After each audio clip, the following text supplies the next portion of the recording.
He is well, quite well," Zosimov cried cheerfully as they entered. He had come in 10 minutes earlier and was sitting in the same place as before, on the sofa. Raskolnikov was sitting in the opposite corner, fully dressed and carefully washed and combed, as he had not been for some time past. The room was immediately crowded, yet Nastasia managed to follow the visitors in and stayed to listen. Raskolnikov really was almost well, as compared with his condition the day before, but he was still pale, listless, and somber. He looked like a wounded man or one who has undergone some terrible physical suffering. His brows were knitted, his lips compressed, his eyes feverish. He spoke little and reluctantly, as though performing a duty, and there was a restlessness in his movements. He only wanted a sling on his arm or a bandage on his finger to complete the impression of a man with a painful abscess or a broken arm. The pale, somber face lighted up for a moment when his mother and sister entered, but this only gave it a look of more intense suffering, in place of its listless dejection. The light soon died away, but the look of suffering remained, and Zosimov, watching and studying his patient with all the zest of a young doctor beginning to practice, noticed in him no joy at the arrival of his mother and sister, but a sort of bitter, hidden determination to bear another hour or two of inevitable torture. He saw later that almost every word of the following conversation seemed to touch on some sore place and irritate it. But at the same time he marveled at the power of controlling himself and hiding his feelings in a patient who the previous day had, like a monomaniac, fallen into a frenzy at the slightest word. "Yes, I see myself now that I am almost well," said Raskolnikov, giving his mother and sister a kiss of welcome which made Pulcheria Alexandrovna radiant at once. "And I don't say this as I did yesterday," he said, addressing Razumihin, with a friendly pressure of his hand. "Yes, indeed, I am quite surprised at him today," began Zosimov, much delighted at the lady's entrance, for he had not succeeded in keeping up a conversation with his patient for 10 minutes. "In another 3 or 4 days, if he goes on like this, he will be just as before, that is, as he was a month ago, or 2, or perhaps even 3. This has been coming on for a long while.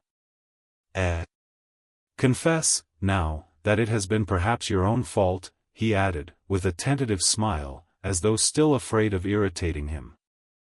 "It is very possible," answered Raskolnikov coldly.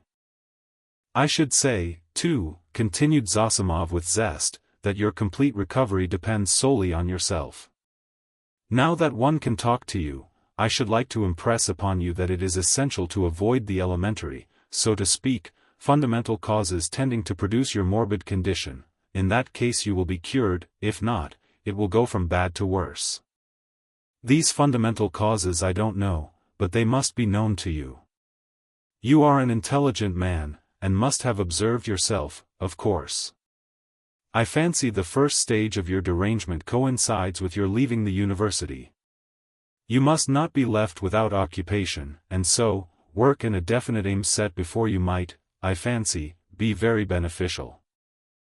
Yes, you are perfectly right. I will make haste and return to the university, and then everything will go smoothly. Zosimov, who had begun his sage advice partly to make an effect before the ladies, was certainly somewhat mystified, when, glancing at his patient, he observed unmistakable mockery on his face. This lasted an instant, however. Pulcheria Alexandrovna began at once thanking Zosimov, especially for his visit to their lodging the previous night. "What? He saw you last night?" Raskolnikov asked, as though startled. "Then you have not slept either after your journey." Rhodia, that was only till 2 o'clock. Dunya and I never go to bed before 2 at home." "I don't know how to thank him either," Raskolnikov went on, suddenly frowning and looking down. Setting aside the question of payment, forgive me for referring to it, he turned to Zosimov, "I really don't know what I have done to deserve such special attention from you. I simply don't understand it, and, it weighs upon me, indeed, because I don't understand it. I tell you so candidly. Don't be irritated. Zosimov forced himself to laugh. Assume that you are my first patient. Well, we fellows just beginning to practice love our first patients as if they were our children, and some almost fall in love with them. And, of course, I am not rich in patience.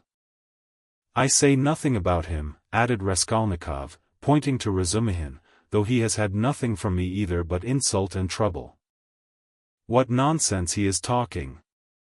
Why, you are in a sentimental mood today, are you? Shouted Razumihin. If he had had more penetration he would have seen that there was no trace of sentimentality in him, but something indeed quite the opposite. But Avdotya Romanovna noticed it. She was intently and uneasily watching her brother. As for you, mother, I don't dare to speak, he went on, as though repeating a lesson learned by heart.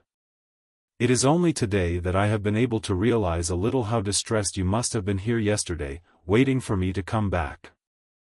When he had said this, he suddenly held out his hand to his sister, smiling without a word. But in this smile there was a flash of real unfeigned feeling. Dunya caught it at once, and warmly pressed his hand, overjoyed and thankful. It was the first time he had addressed her since their dispute the previous day. The mother's face lighted up with ecstatic happiness at the sight of this conclusive unspoken reconciliation. Yes, that is what I love him for, Razumihin, exaggerating it all, muttered to himself, with a vigorous turn in his chair. He has these movements. And how well he does it all, the mother was thinking to herself. What generous impulses he has, and how simply, how delicately he put an end to all the misunderstanding with his sister simply by holding out his hand at the right minute and looking at her like that. And what fine eyes he has, and how fine his whole face is. He is even better looking than Dunya. But, good heavens, what a suit, how terribly he's dressed. Vazhya, the messenger boy in Afanasy Ivanitch's shop, is better dressed. I could rush at him and hug him, weep over him, but I am afraid. Oh, dear, he's so strange. He's talking kindly, but I'm afraid. Why, what am I afraid of? Oh, Rhodia, you wouldn't believe, she began suddenly, in haste to answer his words to her, how unhappy Dunya and I were yesterday. Now that it's all over and done with and we are quite happy again, I can tell you. Fancy, we ran here almost straight from the train to embrace you and that woman. Here she is.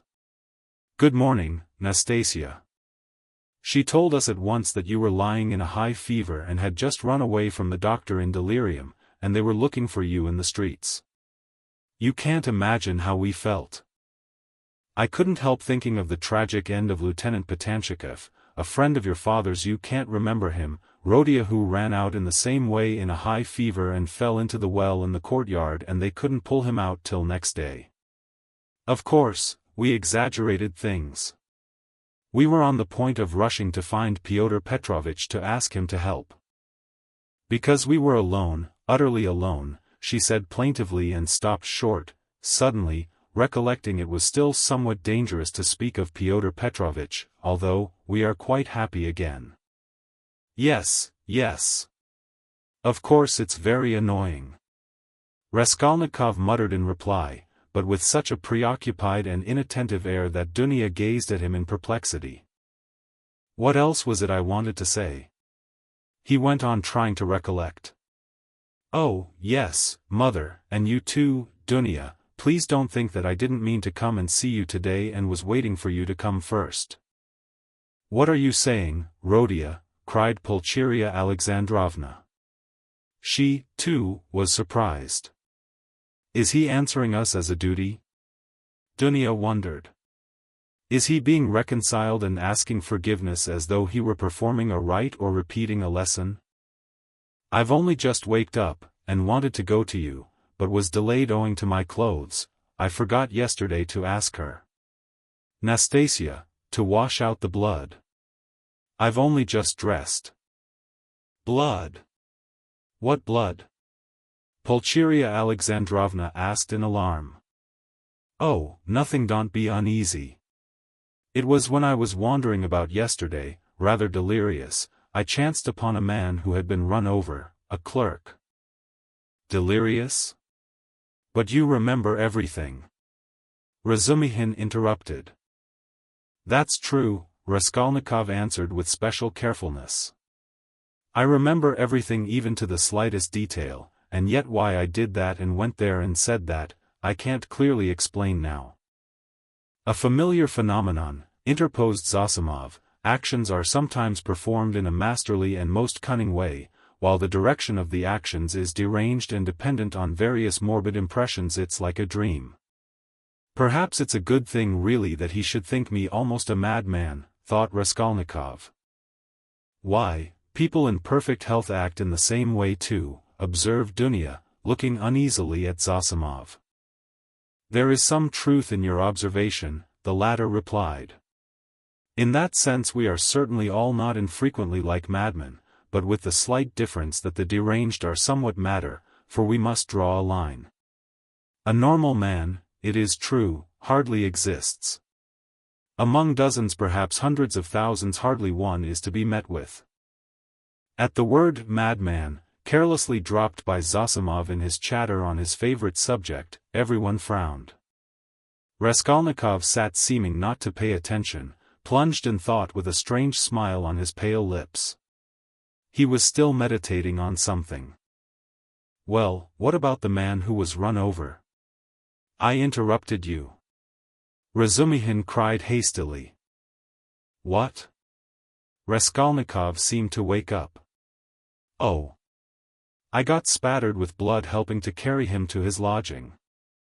By the way, Mama, I did an unpardonable thing yesterday. I was literally out of my mind. I gave away all the money you sent me, to his wife for the funeral. She's a widow now, in consumption, a poor creature, 3 little children, starving. Nothing in the house. There's a daughter, too, perhaps you'd have given it yourself if you'd seen them. But I had no right to do it, I admit, especially as I knew how you needed the money yourself. To help others one must have the right to do it, or else creves, chiens, si vous en êtes pas contents. He laughed. That's right, isn't it, Dunya? No, it's not, answered Dunya firmly. Bah! You, too, have ideals, he muttered, looking at her almost with hatred, and smiling sarcastically. I ought to have considered that. Well, that's praiseworthy, and it's better for you, and if you reach a line you won't overstep, you will be unhappy, and if you overstep it, maybe you will be still unhappier. But all that's nonsense, he added irritably, vexed at being carried away. I only meant to say that I beg your forgiveness, Mother, he concluded, shortly and abruptly. That's enough, Rhodia, I am sure that everything you do is very good, said his mother, delighted. Don't be too sure, he answered, twisting his mouth into a smile. A silence followed. There was a certain constraint in all this conversation, and in the silence, and in the reconciliation, and in the forgiveness, and all were feeling it. It is as though they were afraid of me, Raskolnikov was thinking to himself, looking askance at his mother and sister. Pulcheria Alexandrovna was indeed growing more timid the longer she kept silent. Yet in their absence I seemed to love them so much, flashed through his mind.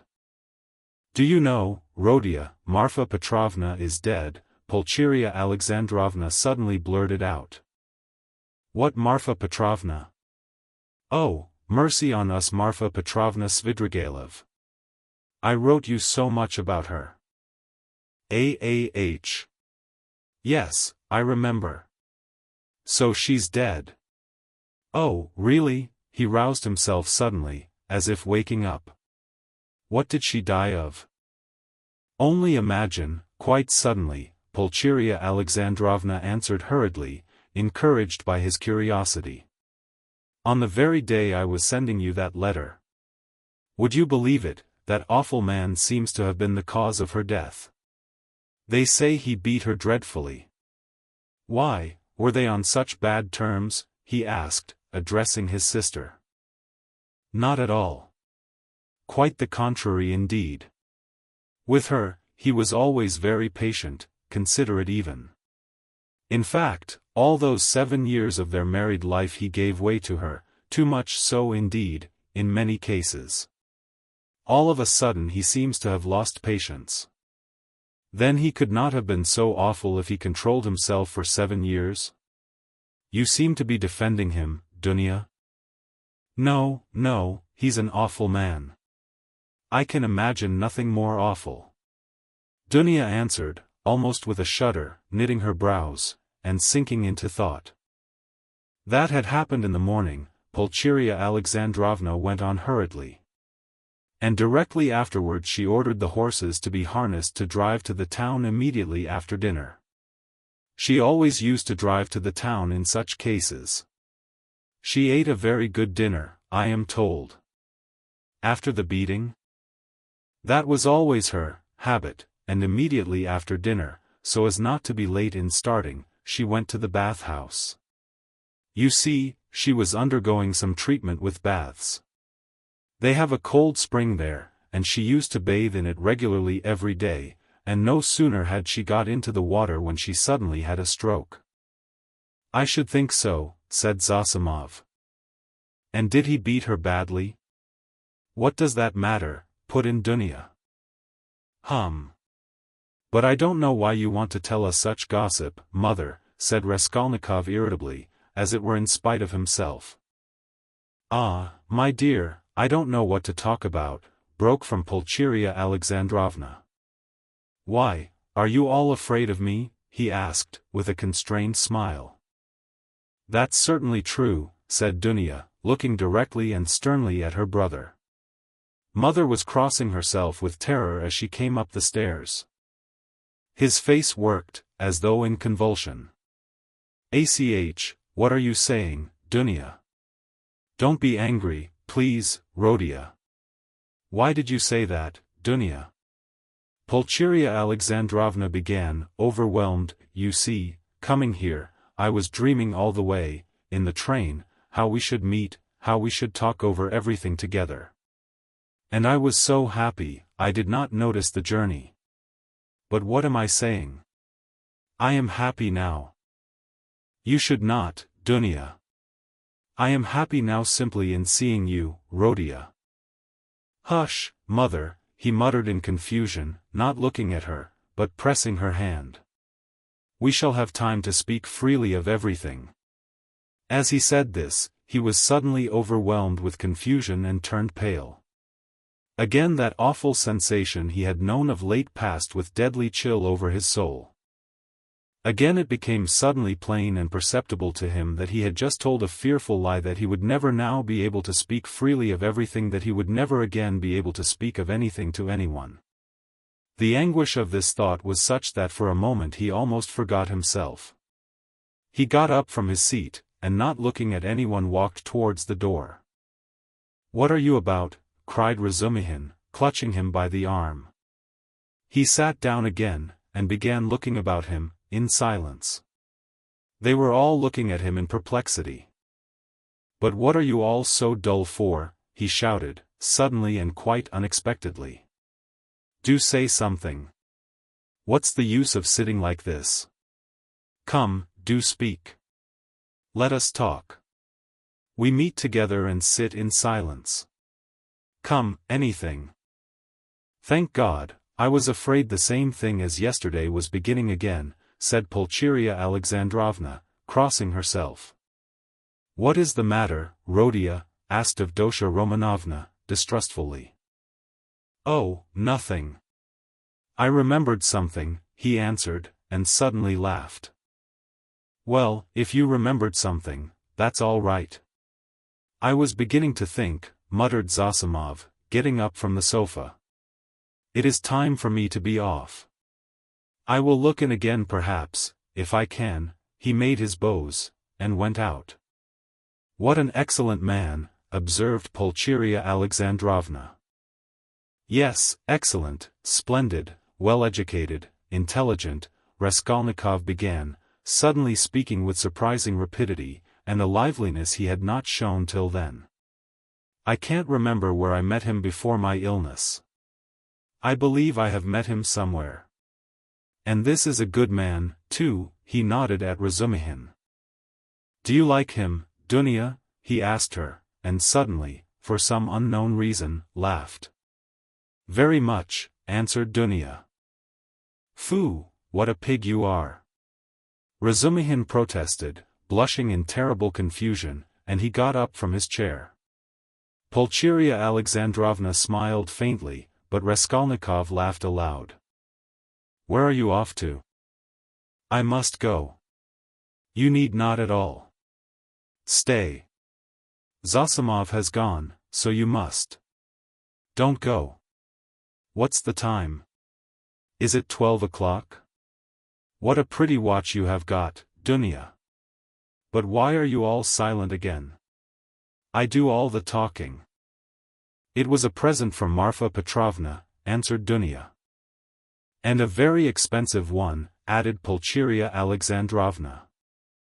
What a big one. Hardly like a lady's. I like that sort, said Dunya. So it is not a present from her fiancé, thought Razumihin, and was unreasonably delighted. I thought it was Luzin's present, observed Raskolnikov. No, he has not made Dunya any presents yet.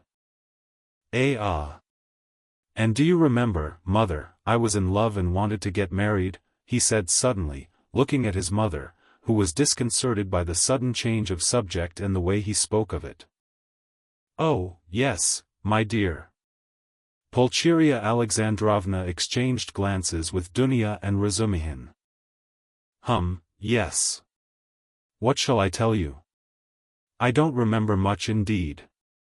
She was such a sickly girl, he went on, growing dreamy and looking down again. Quite an invalid. She was fond of giving alms to the poor, and was always dreaming of a nunnery, and once she burst into tears when she began talking to me about it. Yes, I remember. I remember very well. She was an ugly little thing. I really don't know what drew me to her then. I think it was because she was always ill. If she had been lame or hunchback, I believe I should have liked her better still, he smiled dreamily. Yes, it was a sort of spring delirium. No, it was not only spring delirium, said Dunya, with warm feeling. He fixed a strained intent look on his sister, but did not hear or did not understand her words. Then, completely lost in thought, he got up, went up to his mother, kissed her, went back to his place and sat down. You love her even now, said Pulcheria Alexandrovna, touched. Her? Now? Oh, yes. You ask about her? No. That's all now, as it were, in another world, and so long ago. And indeed everything happening here seems somehow far away. He looked attentively at them. You, now. I seem to be looking at you from 1,000 miles away, but, goodness knows why we are talking of that. And what's the use of asking about it, he added with annoyance, and biting his nails, fell into dreamy silence again. What a wretched lodging you have, Rhodia. It's like a tomb, said Pulcheria Alexandrovna, suddenly breaking the oppressive silence. I am sure it's quite half through your lodging you have become so melancholy. My lodging, he answered, listlessly. Yes, the lodging had a great deal to do with it. I thought that, too. If only you knew, though, what a strange thing you said just now, mother, he said, laughing strangely. A little more, and their companionship, this mother and this sister, with him after 3 years' absence, this intimate tone of conversation, in face of the utter impossibility of really speaking about anything, would have been beyond his power of endurance. But there was one urgent matter which must be settled one way or the other that day, so he had decided when he woke. Now he was glad to remember it, as a means of escape. Listen, Dunya, he began, gravely and drily, of course I beg your pardon for yesterday, but I consider it my duty to tell you again that I do not withdraw from my chief point. It is me or Luzin. If I am a scoundrel, you must not be. One is enough.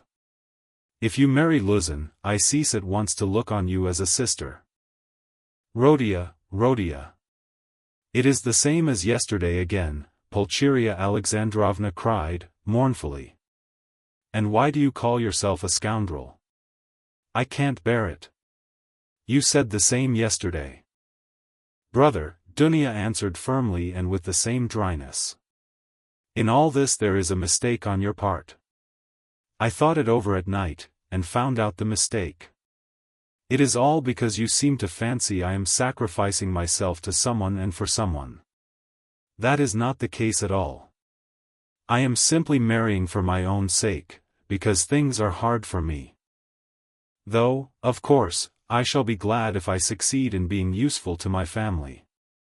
But that is not the chief motive for my decision. She is lying, he thought to himself, biting his nails vindicatively. Proud creature. She won't admit she wants to do it out of charity. Too haughty. Oh, base characters. They even love as though they hate. Oh, how I hate them all. In fact, continued Dunya, I am marrying Pyotr Petrovitch because of two evils I choose the less. I intend to do honestly all he expects of me, so I am not deceiving him. Why did you smile just now? She, too, flushed, and there was a gleam of anger in her eyes. All? He asked, with a malignant grin. Within certain limits. Both the manner and form of Pyotr Petrovitch's courtship showed me at once what he wanted. He may, of course, think too well of himself, but I hope he esteems me, too. Why are you laughing again? And why are you blushing again? You are lying, sister. You are intentionally lying, simply from feminine obstinacy, simply to hold your own against me. You cannot respect Luzin. I have seen him and talked with him. So you are selling yourself for money, and so in any case you are acting basely, and I am glad at least that you can blush for it. It is not true. I am not lying, cried Dunya, losing her composure. I would not marry him if I were not convinced that he esteems me and thinks highly of me. I would not marry him if I were not firmly convinced that I can respect him. Fortunately, I can have convincing proof of it this very day, and such a marriage is not a vileness, as you say. And even if you were right, if I really had determined on a vile action, is it not merciless on your part to speak to me like that? Why do you demand of me a heroism that perhaps you have not either? It is despotism, it is tyranny. If I ruin anyone, it is only myself. I am not committing a murder. Why do you look at me like that? Why are you so pale? Rhodia, darling, what's the matter? Good heavens! You have made him faint, cried Pulcheria Alexandrovna. No, no, nonsense. It's nothing. A little giddiness, not fainting. You have fainting on the brain. Yes, what was I saying? Oh, yes. In what way will you get convincing proof today that you can respect him, and that he esteems you, as you said? I think you said today. Mother, show Rhodia Pyotr Petrovitch's letter, said Dunya. With trembling hands, Pulcheria Alexandrovna gave him the letter. He took it with great interest, but, before opening it, he suddenly looked with a sort of wonder at Dunya. It is strange, he said, slowly, as though struck by a new idea. What am I making such a fuss for? What is it all about? Marry whom you like. He said this as though to himself, but said it aloud, and looked for some time at his sister, as though puzzled. He opened the letter at last, still with the same look of strange wonder on his face. Then, slowly and attentively, he began reading, and read it through twice. Pulcheria Alexandrovna showed marked anxiety, and all indeed expected something particular. What surprises me, he began, after a short pause, handing the letter to his mother, but not addressing anyone in particular, is that he is a businessman, a lawyer, and his conversation is pretentious indeed, and yet he writes such an uneducated letter. They all started. They had expected something quite different. But they all write like that, you know, Razumihin observed, abruptly. Have you read it? Yes. We showed him, Rhodia. We consulted him just now, Pulcheria Alexandrovna began, embarrassed. That's just the jargon of the courts, Razumihin put in. Legal documents are written like that to this day. Legal? Yes, it's just legal business language, not so very uneducated, and not quite educated business language. Pyotr Petrovitch makes no secret of the fact that he had a cheap education. He is proud indeed of having made his own way, Avdotya Romanovna observed, somewhat offended by her brother's tone. Well, if he's proud of it, he has reason, I don't deny it. You seem to be offended, sister, at my making only such a frivolous criticism on the letter, and to think that I speak of such trifling matters on purpose to annoy you. It is quite the contrary. An observation apropos of the style occurred to me that is by no means irrelevant as things stand. There is one expression, blame yourselves, put in very significantly and plainly, and there is besides a threat that he will go away at once if I am present. That threat to go away is equivalent to a threat to abandon you both if you are disobedient, and to abandon you now after summoning you to Petersburg. Well, what do you think? Can one resent such an expression from Luzin, as we should if he pointed to Razumihin, had written it, or Zosimov, or one of us? And no, answered Dunya, with more animation. I saw clearly that it was too naively expressed, and that perhaps he simply has no skill in writing. That is a true criticism, brother. I did not expect, indeed. It is expressed in legal style, and sounds coarser than perhaps he intended. But I must disillusion you a little. There is one expression in the letter, one slander about me, and rather a contemptible one. I gave the money last night to the widow, a woman in consumption, crushed with trouble, and not on the pretext of the funeral, but simply to pay for the funeral, and not to the daughter, a young woman, as he writes, of notorious behavior, whom I saw last night for the first time in my life, but to the widow. In all this I see a too hasty desire to slander me and to raise dissension between us. It is expressed again in legal jargon, that is to say, with a too obvious display of the aim, and with a very naive eagerness. He is a man of intelligence, but to act sensibly, intelligence is not enough. It all shows the man, and I don't think he has a great esteem for you. I tell you this simply to warn you, because I sincerely wish for your good. Dunya did not reply. Her resolution had been taken. She was only awaiting the evening. Then what is your decision, Rhodia? Asked Pulcheria Alexandrovna, who was more uneasy than ever at the sudden, new business-like tone of his talk. What decision? You see, Pyotr Petrovitch writes that you are not to be with us this evening, and that he will go away if you come. So will you come? That, of course, is not for me to decide, but for you first, if you are not offended by such a request, and secondly, by Dunya, if she, too, is not offended. I will do what you think best, he added, drily. Dunya has already decided, and I fully agree with her, Pulcheria Alexandrovna hastened to declare. I decided to ask you, Rhodia, to urge you not to fail to be with us at this interview, said Dunya. Will you come? Yes. I will ask you, too, to be with us at 8 o'clock, she said, addressing Razumihin. Mother, I am inviting him, too. Quite right, Dunya. Well, since you have decided, added Pulcheria Alexandrovna, so be it. I shall feel easier myself. I do not like concealment and deception. Better let us have the whole truth.